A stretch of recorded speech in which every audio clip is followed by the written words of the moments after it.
Hello, everyone, and welcome to the second episode of the Linear Cloud Podcast.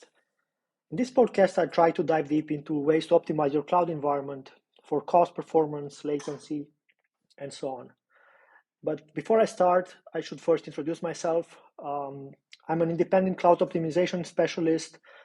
I'm a former AWS specialist solution architect for Spot and Graviton, and I have a DevOps background. I've been working in IT for more than 15 years. And for the last 7 years, I've been building cost optimization tools like AutoSpotting. Considering my background, you can go back to the introductory episode to read more, to listen more about my background. But considering my background, I decided to start this dive deep series with cost optimization, which has been my main area of expertise, and also it's a pretty hot topic these days. So when you are looking at cost optimization, the main cost driver is usually compute. And I'll start covering the lowest hanging fruits, RIs and savings plans. So what I'm going to talk today is about AWS, but basically it applies to other cloud providers. They may have things with different names, but the basics are the same. So starting with compute, the main service in compute in AWS is called EC2, Elastic Compute Cloud. And to simplify, it's just a bunch of servers that you can rent by the hour. They are stored in various data centers in various regions around the world.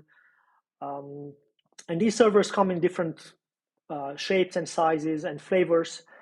They are called instance types. And we have almost 600 now, if not more.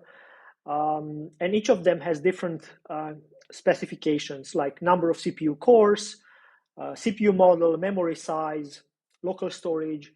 Maybe they sometimes have a GPU.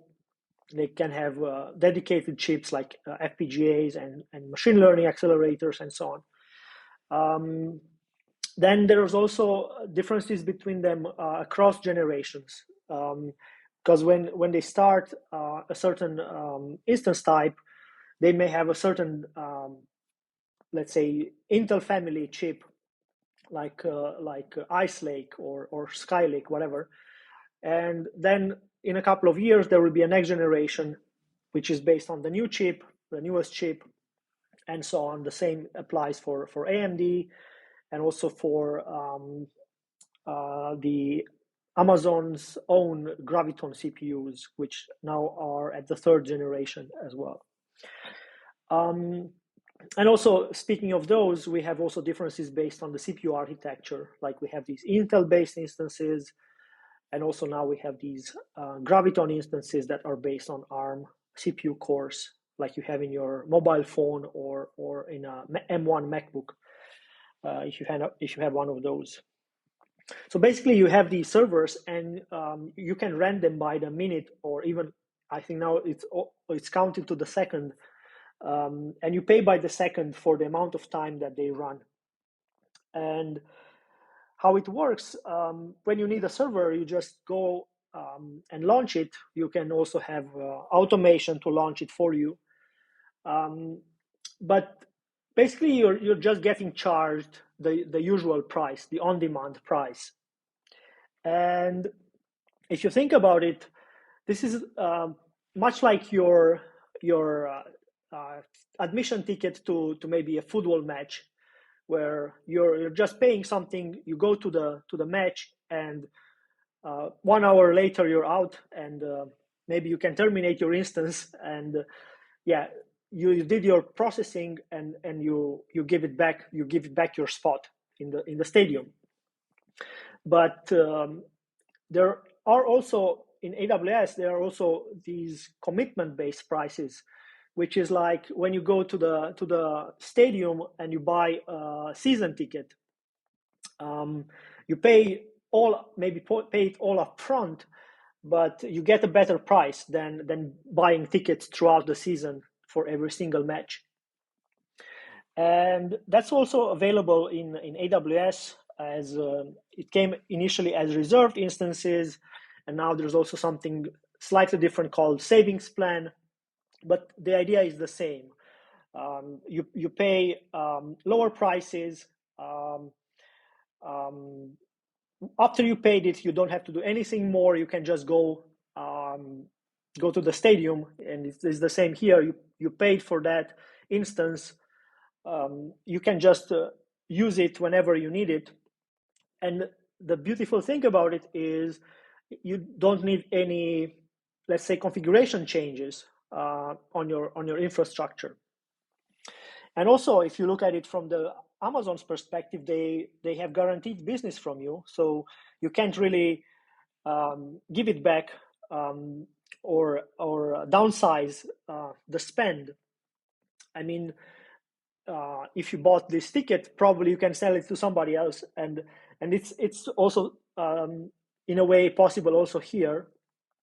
But yeah, basically you're stuck with this lower price for the duration of the commitment that you have. And for Amazon, it's also nice because you basically your it's a very sticky option, so you cannot quit it and you cannot go to the competition. So they like when people buy these things, and also for users, it's nice to have these if you're buying them.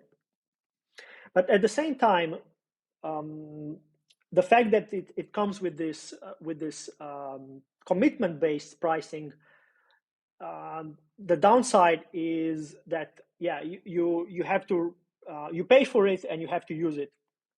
So you have to be very careful not to overcommit, so not to buy more than you need, because then you will have paid for something that you won't use.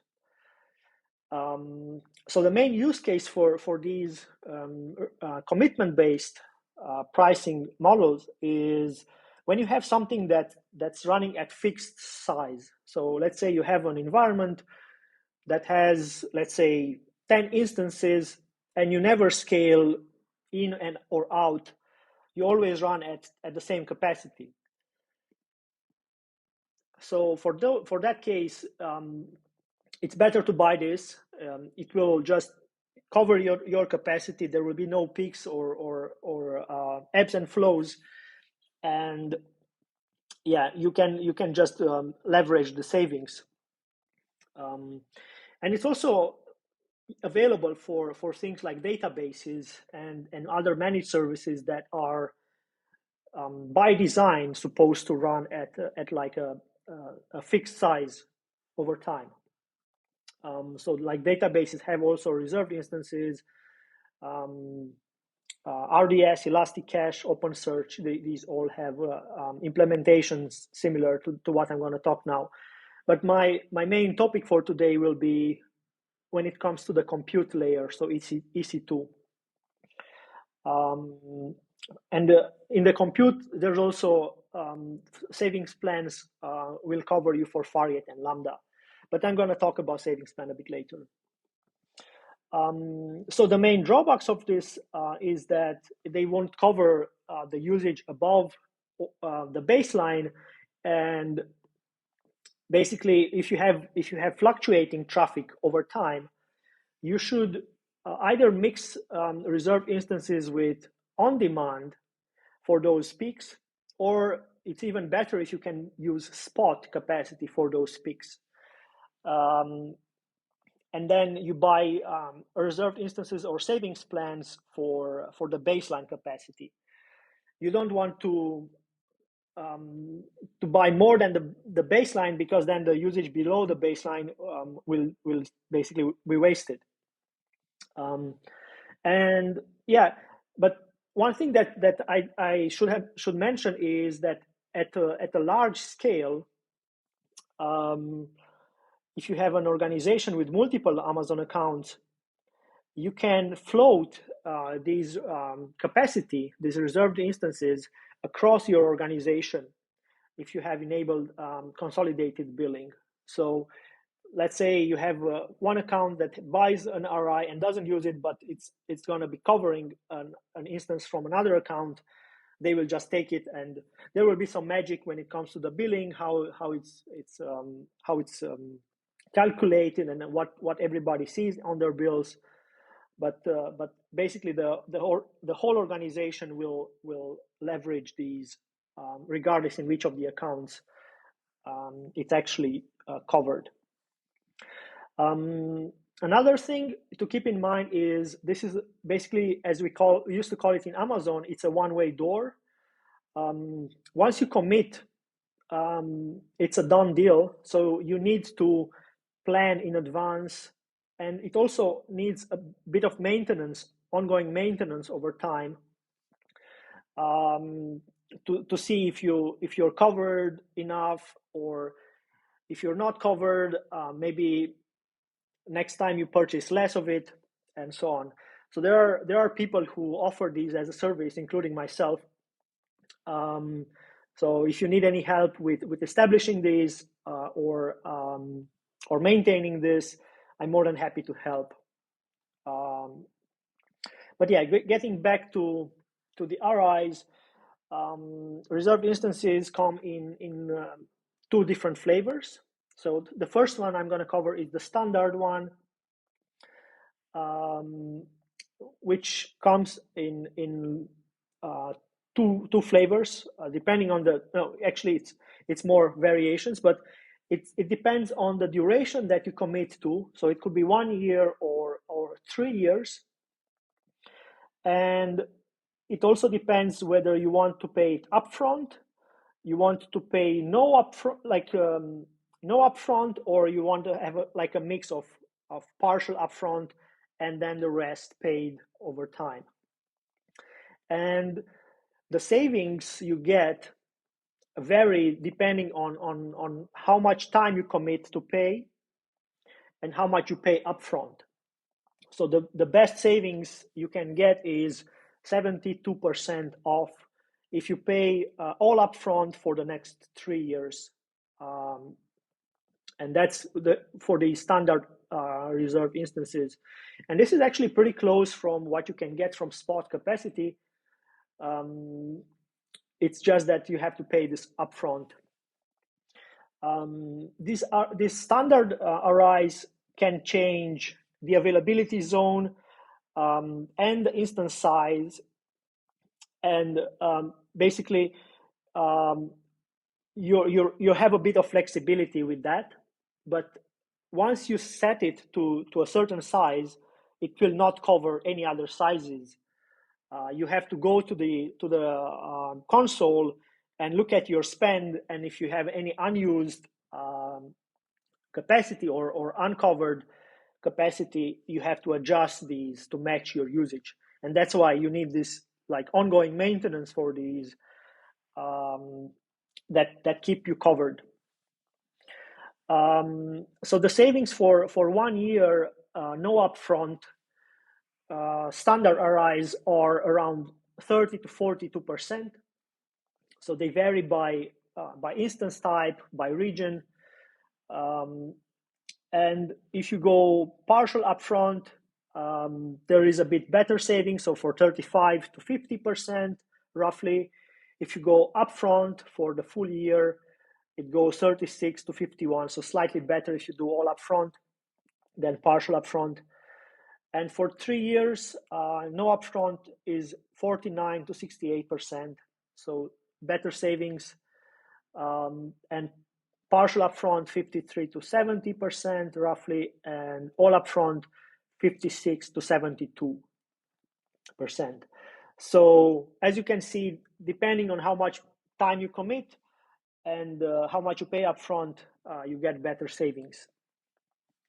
Now, these RIs, as I said, they only cover your specified instance type and size, but you can change that manually afterwards. Now, they're also convertible, which can also change across families. The standard ones are fixed within a single family. So the convertible ones can change to different families, but also different operating system, and also from like shared tenancy to dedicated tenancy if you have that. But yeah, that's not so very often. But essentially, you can change across families and operating systems, and they also vary when it comes to the savings. Um, they they are a bit less savings than the standard RIs. So for 1 year, no upfront, the cheapest you can have is up to 40% compared to 42% for the standard ones. And for the 3 years, all upfront, it goes up to 66%. And it used to be up to 72%. So it's like 6% less savings. But these, you have more flexibility. So there's always this trade-off between flexibility and savings. The more flexibility you have, the less savings you get. That's kind of the main takeaway from these. And also there are different types of flexibility within like a region. You can have a regional RI which are flexible, and you can have a zonal one which are not flexible. So the zonal ones, they give capacity guarantees, which means if you need capacity, then Amazon will keep that capacity for you, and it will give it to you when you request to launch an instance.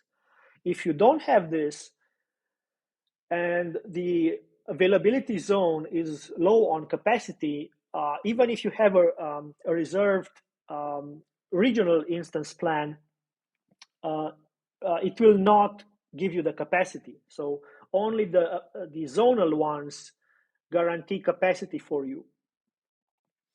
But they come with, as I said, with fixed size within the family. And basically, there's also, you cannot have choose like switch to dedicated tenancy, and it is not available for operating systems like Windows, Red Hat, and SUSE Linux, and also for GPU instance types. There's also this thing called normalization factor, which is just a way to divide a larger reservation for smaller instances. Let's say you bought a reservation for a 4x X large instance, and then you could use that reservation out of the box for, let's say, 2 smaller instances, 2x large, or 4 even smaller x large instances. So that's kind of transparently using that capacity using this normalization factor. Now, switching a bit gears towards savings plans. Yeah, the main difference is that savings plan get more flexibility. So it's again this flexibility versus savings trade-off. For RIs, you need to do this forecasting. I mean, more of this forecasting when you are looking into these zonal RIs. So you have to like predict how much capacity you need and purchase that and so on. While savings plans are again more flexible, but on the other hand, there is something that you have to be aware of, is that if you want to downscale the commitment with RIs, you do have a way out. So you can sell your ticket. Essentially, you can sell it to somebody else. But with savings plans, you need to wait for the end of the season. So you cannot sell savings plans. You can only sell the reserve instances. What you could do is like having a rolling cycle throughout the year. Let's say every month or every second month, you buy more capacity as a savings plan, and when you like you have to renew the one that you did like last year at this time. So then that gives you the chance to, let's say, buy less than what you had if you want to downscale a savings plan. For RIs, you can just put it for sale, and if you can find a seller, if you can find a buyer, um, you could get rid of it before the time if you no longer need it. As a seller, you need to register yourself in the marketplace for RIs, and there are a few restrictions to this. So you have to be like, it has to be done by the root user of the payer account. You need US bank and some tax paperwork, and you can only sell the zonal RIs, so the most the one that give you the most savings but less flexibility. Those you can sell, and you can only sell it for EC2. So you cannot sell for RDS or the other Elasticache and OpenSearch. Those, as far as I know, you cannot sell them, at least not yet. And when you put them for sale, AWS will charge you a fraction of 12% of the total upfront price. So if you bought for a year, you pay a bit more than the 1 month as a fee for selling it, and then you have to set a price, and somebody has to agree to that price. And then once you can find somebody, they will buy it for you. From you get the money, and you no longer have it in your account, so you can switch to something else. One thing is you cannot modify a listing. So once you put it for sale, you need to cancel or recreate the listing if you want to change it. And if you're based in India, the AWS India accounts that are paying in Indian rupees, they cannot sell these RIs. So you're just supposed to use them. Yeah. So mainly the challenge is you need the buyer, and in some cases it can be hard to sell capacity. For example, more rarely used instance types in smaller regions, it's sometimes hard to find a buyer for those. And also, if you want to sell them, you can only sell after a month of buying them, and you have to have at least a month left of it. So let's say you bought 1 year all up front, and you can only put it for sale after 1 month and not earlier than the last month of it. When it comes to selling, as you see, there are a lot of things to keep an eye on, and there are a bunch of third-party tools that do this sort of automation for the marketplace of RIs. And also they do some sort of arbitrage, like when they can you have you're a seller and they can find a buyer for you, and so on. So there are two different types of tools.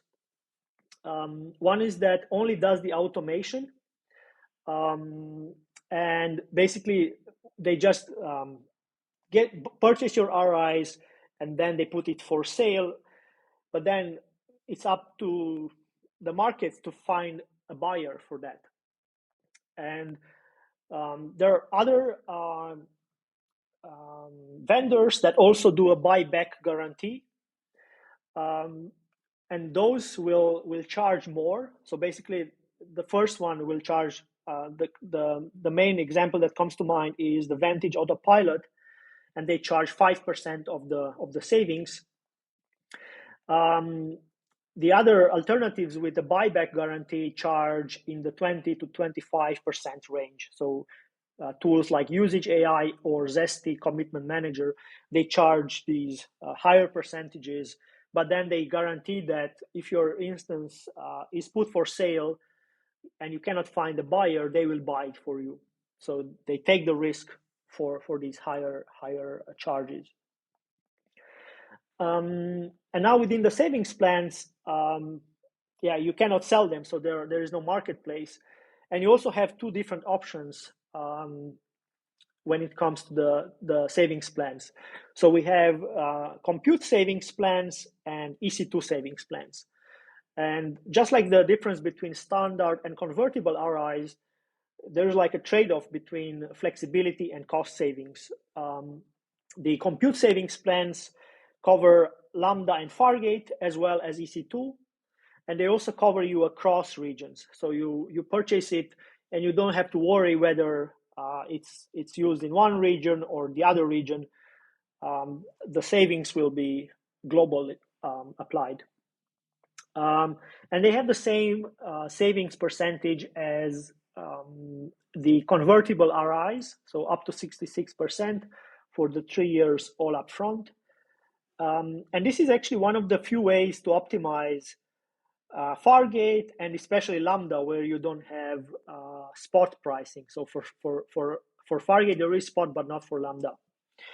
And if you look at EC2 savings plan, they only cover EC2, of course, and they are only within a single region. So you have a bit less flexibility, but again, you get the same up to 72% savings like the standard RIs. And you have commitment to use an individual family within a region. So let's say M5 instances in Frankfurt would be covered by an EC2 savings plan, but it will not cover a C5 in Frankfurt. And it's going to work in that region for that instance family, but regardless of the availability zone, of the size of the instance, or of the operating system. So yeah, that's kind of the difference between EC2 and compute savings plans. It's the savings and the flexibility you have. So tools to buy the RIs, basically you can do it all by yourself with the Amazon console. You can go to each of the services like EC2 or RDS or Elasticache, and go and find where it says RIs or reserved instances, and you can purchase them from the console with a few clicks. For the savings plans, you can also use the Compute Optimizer, which will suggest you very nicely based on your previous usage how much to buy. So it will tell you, okay, you've been running capacity at this level, and this is how much you should commit to buy. And it's usually pretty good. And yeah, as I said, there are these tools, third-party tools for reserved instance arbitrage, like the Vantage Autopilot and Zesty and Usage AI I mentioned before. So yeah, that's kind of it. All I had to cover for today. Thank you for joining me, and I hope you liked this episode. I would love to hear your feedback from it. If you find it useful, please give a 5-star rating and share it with somebody who might also find it useful, maybe some of your colleagues. And as I said, if you need any help setting up or maintaining your RI and savings plan, you can reach out to me. I can help with that. And yeah, you can just find me at linearcloud.com. And yeah, just drop me a message on LinkedIn, for example. So yeah, that's all for now. Thank you so much once again, and see you soon for another episode. Goodbye.